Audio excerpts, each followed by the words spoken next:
En este vídeo voy a hacer un análisis general del mercado de las criptomonedas, centrándome en la última hora de Bitcoin, la última hora de diferentes altcoins y en los cambios que tienen que darse para que finalicen de una vez por todas estas caídas. Empezando por la última hora de Bitcoin, ayer ya tratamos exactamente cuál es el punto en términos generales, tendenciales, del ciclo de Bitcoin. ¿Por qué es tan importante esta semana? ¿Por qué es tan peligroso el cierre de la semana pasada? ¿Y cuáles pueden ser las consecuencias de todo este contexto en el cual nos encontramos?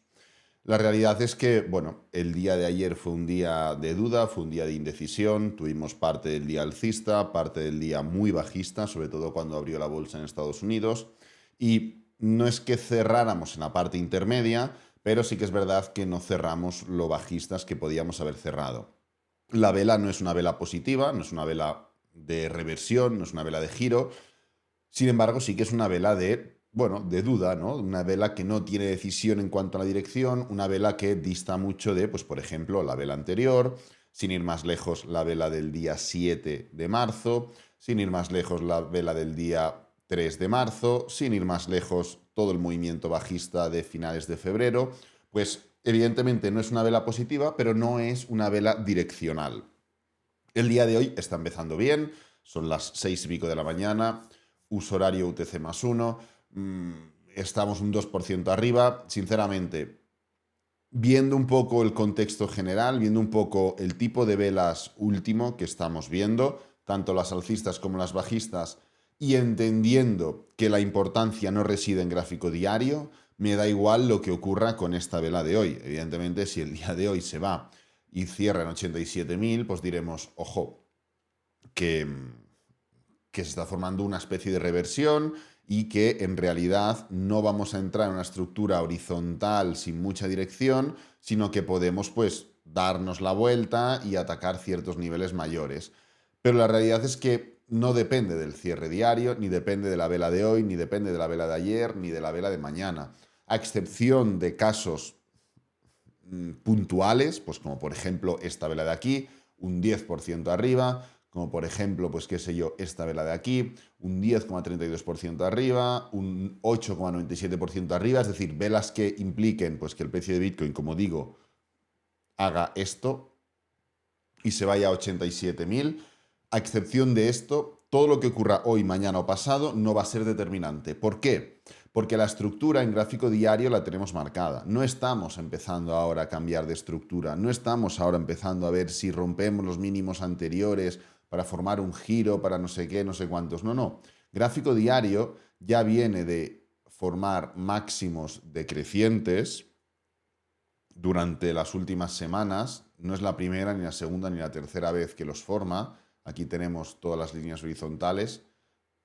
1, 2, 3 máximos decrecientes y de formar mínimos decrecientes. Aquí tenemos el mínimo anterior, un mínimo decreciente, dos mínimos decrecientes, tres mínimos decrecientes. Con lo cual, la estructura en gráfico diario ya está formada. El hecho de que el precio, pues, en el más corto plazo no rompa con contundencia y no continúe y haga, pues, por ejemplo, algo así, no implica que se anule durante los próximos 2 o 3 días, no implica que se anule esta estructura. ¿Por qué? Porque el gráfico diario, como digo, ya tiene una dirección tomada y lo único que puede anular lo que parece más probable, que es la zona de los 71, 72, 70, 73 aproximadamente, es que el gráfico semanal no cierre y no confirme, perdón, el día de la semana en la cual nos encontramos ahora. Es decir, el análisis de Bitcoin es claro y rápido. Olvidémonos de la volatilidad en gráfico diario y centrémonos en analizar el gráfico semanal, porque el gráfico semanal es lo que realmente está pendiente un poco de un hilo. ¿Por qué? Pues porque tenemos la estructura del primer máximo aquí. Es cierto que ya hemos formado un máximo decreciente, o sea, un mínimo decreciente, rompiendo esta zona de mínimos anteriores y plantándonos en los 77.000 aproximadamente, o si nos centramos en cierres en los 80.000, 81.000, pero aún tenemos que confirmar, primero, evidentemente un máximo decreciente, porque un cambio de tendencia es pasar a hacer esto a hacer esto. No es pasar de hacer esto a hacer esto. Esto no es un cambio de tendencia, esto es un principio de cambio de tendencia. Entonces, primero, hay que confirmar un máximo decreciente, pero es que segundo, de entrada, tenemos que confirmar que el primer y único cierre por debajo de los mínimos anteriores se confirma. ¿Qué es lo que hemos hecho durante la semana pasada? Romper y cerrar. Perfecto, ya está. Pero no hemos confirmado. Fijaros qué es lo que ocurrió aquí, hace 2 semanas. La vela de hace 2 semanas llegó más abajo que la vela de la semana pasada. Simplemente se dio la vuelta y no fue ni capaz de cerrar por debajo de la Bull Market Support Band. La vela de la semana pasada, efectivamente, cerró por debajo de la Bull Market Support Band, pero no es el romper, no es el cerrar, es el romper, es el cerrar y es el confirmar. Está lleno de ejemplos y lleno de velas y de momentos en los cuales, en gráfico semanal mismamente, aquí tenemos uno, por ejemplo, el precio rompe y cierra por debajo de los mínimos anteriores y luego se da la vuelta por completo. Tenemos otro ejemplo aquí en el cual el precio rompe por debajo de los mínimos anteriores y no es ni capaz de cerrar y se da la vuelta por completo. Y así podríamos encontrar miles y miles de ejemplos, ya no solo en gráfico semanal, sino en las demás temporalidades. Con lo cual, punto número 1, olvidémonos del gráfico diario. ¿Por qué? Porque el gráfico diario ya tiene su tendencia montada. Punto número 2, centrémonos en gráfico semanal. ¿Por qué? Porque es el gráfico que está empezando a alterar su tendencia. Pero dentro de este punto número 2, primero, ni tenemos los máximos decrecientes y segundo, ni tan siquiera hemos confirmado el cierre, bueno, la confirmación por debajo de los mínimos anteriores, con lo cual esto, por muy difícil que parezca, puede quedarse en una simple envolvente alcista y continuamos y aquí no ha pasado nada. ¿Es lo más probable? No, la respuesta es no. Estábamos en 106.000 y hablábamos de que el precio podía atacar los 73.000 sin ningún problema por todos los motivos que estuvimos comentando. Pues ahora que estamos en 80.000, ¿cómo no vamos a estar hablando de los 73.000? Simplemente quiero que valoremos y que entendamos la importancia de focalizarnos en el gráfico semanal porque no tenemos una estructura montada ya, como sí que la tenemos en gráfico diario. Y el hecho de tenerla en gráfico diario no solo implica que nos tenemos que desfocalizar del gráfico diario, sino que implica que nos tenemos que focalizar directamente en el gráfico semanal. En cuanto a niveles de riesgo, y ahora vamos a ir ya pasando a otros activos, la situación de Bitcoin es la siguiente. Nos encontramos ahora exactamente en los mismos niveles, o exactamente muy similar en los mismos niveles a los que llegamos a los mínimos de todo el movimiento bajista de marzo, mayo, julio, septiembre del año 2024.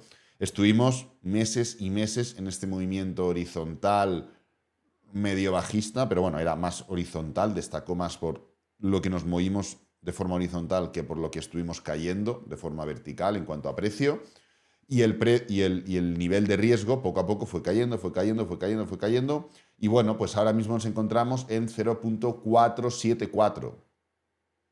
Dentro de todo este movimiento bajista barra horizontal del año pasado, llegamos a 0.451, con lo cual estamos bastante cerca de esa zona. Y fijaros que, pues en realidad, si medimos la duración desde el máximo hasta donde estamos ahora, estuvimos 84 días. Si medimos desde el máximo hasta que finalizó este movimiento, estuvimos 180 días prácticamente. Con lo cual hay una diferencia importante y el precio ya ha llegado, o el nivel de riesgo ya ha llegado al mismo punto. Es un nivel de riesgo que de alguna forma no anule, pero sí que indique que es un buen momento de compra. La respuesta es no. ¿A qué me refiero con buen momento de compra? Bueno, pues los niveles de riesgo no indican si hay que comprar o hay que vender, pero es cierto que como más por debajo de 0,5 de riesgo estás, implica que menos interés se ha generado en el precio durante X tiempo determinado, durante últimos días, semanas o meses anteriores, y con lo cual el hecho de comprar te amortigua de alguna forma que pueda el precio seguir cayendo mucho más. Pues bien, no hemos llegado a zonas por debajo de 0,4, por debajo de 0,3, que son niveles en los cuales pues o estamos de lleno en un mercado bajista, fijaros cuando pasamos por debajo de 0,3, o significan que se han formado grandes movimientos bajistas durante mucho tiempo o muy repentinos y es un momento ideal para buscar un rebote o seguir con DCA o lo que sea. No ocurre lo mismo si aquí ponemos, por ejemplo, diferentes altcoins, como por ejemplo Solana, y las comparamos a Bitcoin. Solana, Bitcoin, ya hemos tocado claramente la zona de 0,3. Bitcoin está sobre 0,5. Solana, Bitcoin ya está en 0,3. Fijaros que todo este movimiento horizontal de Solana, Bitcoin ha ido apretando cada vez más a la baja, más a la baja, más a la baja, más a la baja, más a la baja este nivel de riesgo y ya estamos en 0,3. Si cambiamos, por ejemplo, Cardano, Bitcoin, ¿dónde lo tenemos? Cardano, ahí está. En este caso, venimos de 0,145. Ahora mismo nos encontramos en 0,327, que si nos focalizamos en este movimiento impulsivo decimos, oye, mira, cómo ha recuperado, no sé qué. Bueno, sí, pero es que venimos de 0,145. Y lo mismo ocurre con Ethereum contra Bitcoin. Ethereum contra Bitcoin está por debajo de 0,1. Ethereum contra Bitcoin se encuentra en niveles vistos, pues bueno, en el año 2015, cuando veníamos de una caída importantísima. En el año 2016, cuando Ethereum Bitcoin había formado un pequeño movimiento, bueno, un gran movimiento bajista y estábamos en pleno, ya entrábamos en pleno bull run. En el año 2017, cuando estábamos finalizando ya el mercado alcista, recordad que 2018 dio paso al mercado bajista y la última vez fue en 2019, cuando ya Ethereum Bitcoin finalizaba ese mercado bajista de Ethereum Bitcoin, ya estábamos en pleno mercado alcista en el mercado de criptomonedas en general y ya damos paso al bull run de Ethereum Bitcoin y al coletazo final que duró pues bastantes meses de todo el mercado alcista en términos generales. Pues bien, Ethereum Bitcoin se encuentra exactamente en estos niveles. Y técnicamente hablando, si nos focalizamos en Ethereum Bitcoin como tal, ahora iremos a ello, no tiene mucha pinta de estar dando ahora mismo ninguna señal de giro, más allá de las señales de giro que empezó a dar hace unas semanas, hace un par de semanas. Ahora hablaremos de ello, pero en cuanto a nivel de riesgo, línea de color rojo, fijaros que seguimos y seguimos y seguimos con esa estructura bajista. El punto está en el cambio que tiene que ocurrir para que esto finalice. Ya lo hemos tratado muchas veces, pero ahora mismo nos encontramos, si analizamos Ethereum como tal, antes de pasar a Ethereum Bitcoin, nos encontramos ya, habiendo roto claramente esta estructura diagonal, nos encontramos ya, por fin, exactamente de lleno metidos en la banda de regresión logarítmica de Ethereum Bitcoin. Aquí la tenemos, o sea, de Ethereum, ahí la tenemos. Fijaros que estamos ya llegando al punto intermedio. ¿Cuál es el mínimo para Ethereum? Pues bueno, el mínimo para Ethereum, estamos ya en área de influencia. Esta zona de 1900 ya es un primer punto de suelo importante. El hecho de romper este nivel te envía directamente a la zona de los 1500. Y cuando digo zona me refiero a, igual que digo 1500 son 1600. No estoy intentando predecir el mínimo de Ethereum. El punto, cuando estábamos subiendo hablábamos de la regresión logarítmica. Ahora que ya estamos aquí, hay que analizar cómo llegamos. La realidad es que llegamos de una forma bajista. No tiene pinta ni por el gráfico ni por el contexto de mercado que podamos frenarnos rápidamente. Es verdad que ya estamos cumpliendo el patrón del que hablamos de low test, 2 semanas bajistas y pullback. Low test, pullback, 2 semanas bajistas y pullback. Low test, pullback, 2 semanas bajistas y pullback, tal y como ocurrió aquí y aquí. Podría ocurrir algo similar. Sí, la realidad es que primero hay que dejar que caiga y segundo hay que ver cómo reacciona. Si nos levantamos desde aquí, desde este punto, podríamos entender que, oye, pues es la zona de soporte, el precio puede darse la vuelta, etcétera, etcétera. Vale, pero no hay ningún cambio, hay que focalizarse en los cambios. Ahora iremos a ello. La realidad es que la zona de 1500 es un nivel interesante también para Ethereum, es así. Es un nivel que horizontalmente hablando, técnicamente hablando, ha actuado como soporte varias veces y ha actuado también como resistencia alguna ocasión. Con lo cual, pues ahora el precio, y además es un nivel redondo, es un número redondo, 1500 es una buena zona. Y justamente se encuentra aquí la parte intermedia de la regresión logarítmica, algo o un punto en el cual o desde el cual Ethereum suele reaccionar en los mercados alcistas, previo a el gran bull run o el gran coletazo final, por llamarlo de alguna forma. ¿El punto cuál es? El punto es el siguiente, y es que en el anterior ciclo, antes de, si nos localizamos en el gráfico, justamente cuando se rompió esta diagonal, ¿cuánto tardó Ethereum USD, Ethereum normal, en dar el mínimo? Pues bueno, tardamos exactamente 133 días, 19 semanas. ¿Podríamos esperar que ocurra lo mismo? Depende. ¿Depende de qué? Pues depende exactamente, vamos a poner esto así, ahí. ¿De qué depende? Pues depende de lo que ya hemos comentado 50.000 veces, y es la parte del balance o los activos o la política monetaria de la Fed. Fijaros, en el momento en el cual se rompió justamente la Reserva Federal de Estados Unidos, desde que se rompió esta zona, ¿cuántas semanas tardó en cambiar la política monetaria? Tardó 5 semanas. Bien, desde que hemos roto este nivel, si marcamos 5 semanas, estaríamos hablando de finales de marzo. Finales de marzo, ¿qué coincidiría? Podría coincidir en el cambio de esta curva, de algún modo, para dar paso a una nueva situación monetaria. Pero esto es un botón, esto se activa, esto es un indicador. La respuesta es no. Esto depende de un organismo, de un banco central, de la Reserva Federal de Estados Unidos, y depende de la situación económica. En pro, que por cierto, dentro de 8 días hay pues tipos de interés, reuniones, actas y decisiones. Veremos si dentro de esos 8 días se forma algún tipo de cambio en esta política monetaria que puede dar paso a un cambio en... No es que el precio vaya a subir, porque fijaros que después de que ocurriera esto, después de que la Fed cambiara la política monetaria, el precio siguió cayendo. Sin embargo, ¿qué es lo que ocurrió? Que si ponemos Ethereum Bitcoin, nos damos cuenta de que fue el principio del cambio en Ethereum contra Bitcoin.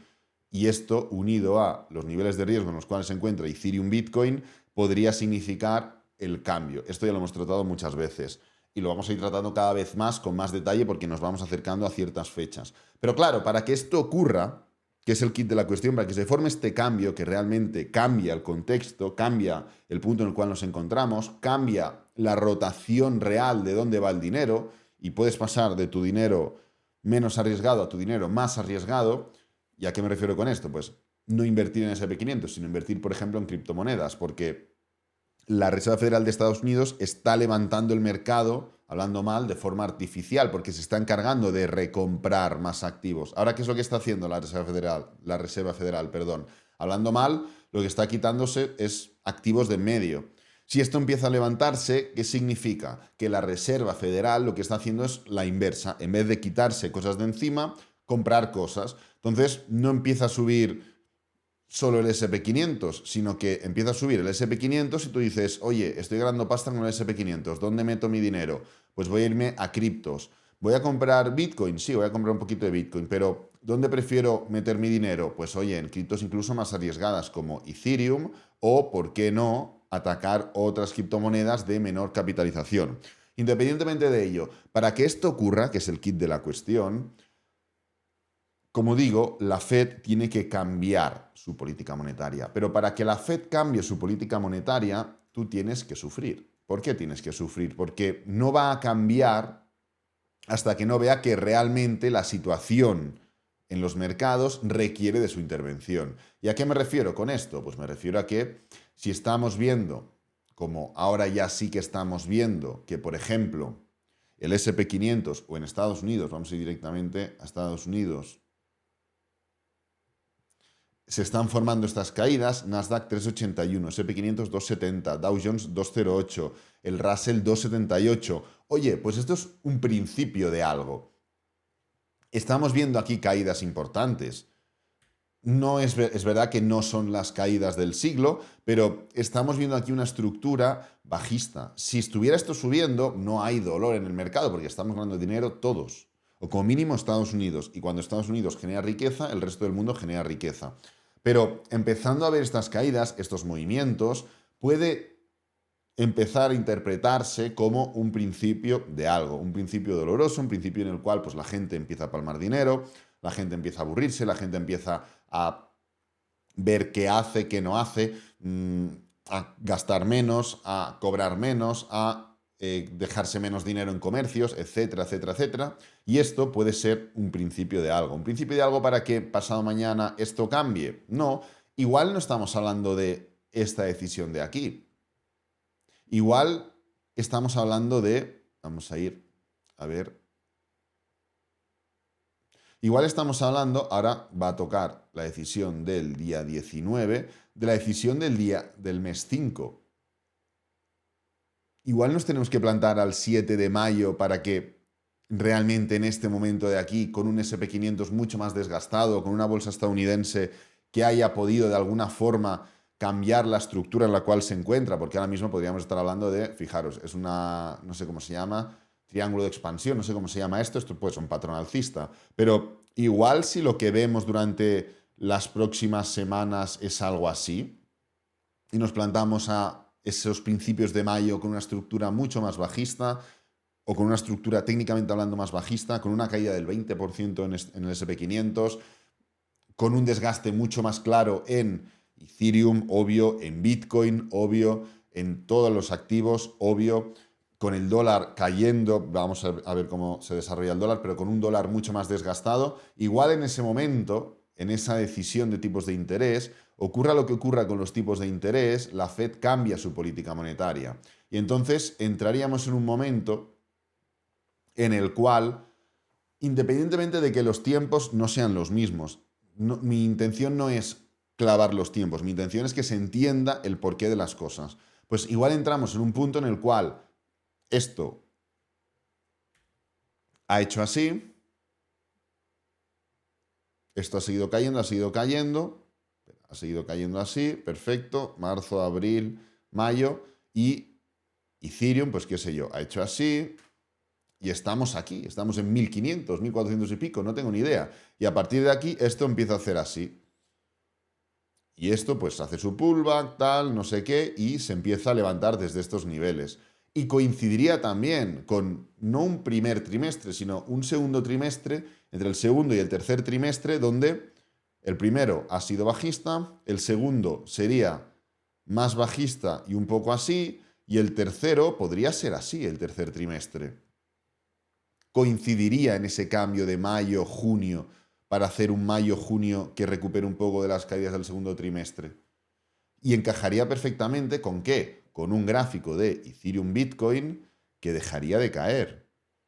Estaría cayendo durante más tiempo y de forma más agresiva incluso que Ethereum o que Bitcoin, y de repente haría así. Y sin darnos cuenta habríamos cambiado ya la estructura general del mercado, el núcleo de cómo se comporta el dinero, porque está muy bien el hecho de buscar patrones, de buscar movimientos, de buscar tal, pero si no entendemos qué significa esta estructura de aquí, qué significa este activo, qué significan los tipos de interés, qué significa la inflación, qué significa todo lo que está afectando a la política monetaria del día de hoy y en términos generales, tenemos un problema. Y este punto nos ayuda a tener una ventaja respecto a, vale, Ethereum está cayendo, Ethereum Bitcoin está subiendo, Bitcoin se mantiene plano, la dominancia no sé qué. Muy bien, ¿hay cambios en algunas cosas? Sí. ¿Hay cambios en el trasfondo del mercado? ¿Sí o no? Por eso llevamos tantas semanas y tantos meses entendiendo un poco que cualquier subida es indiferente, porque seguimos bajo la misma política monetaria y seguimos bajo la misma rotación del dinero. Bitcoin subía, la dominancia subía. Bitcoin plano, la dominancia subía. Bitcoin caía, la dominancia subía. La rotación del dinero en criptos es la misma. Y te vas a bolsa en Estados Unidos y la rotación del dinero era la misma, subiendo. Y el bono a 10 años la misma. Y el dólar lo mismo. Y políticas monetarias como el balance de la Fed lo mismo. Con lo cual, si todo es lo mismo, ¿cómo vamos a interpretar una subida de Ethereum o una subida de Bitcoin como un cambio en algo? Es imposible, pues este punto es exactamente el más importante, no ahora, sino de lo que viene siendo anteriormente, pero ahora cada vez con más importancia debido a que estamos mucho más cerca de ese hipotético cambio. Así que nada, voy a dejar este vídeo por aquí, espero que te haya gustado, que te haya servido, que es lo importante. Si es así, dale me gusta, suscríbete, compártelo con amigos, con la familia y nos vemos en el próximo vídeo. Adiós.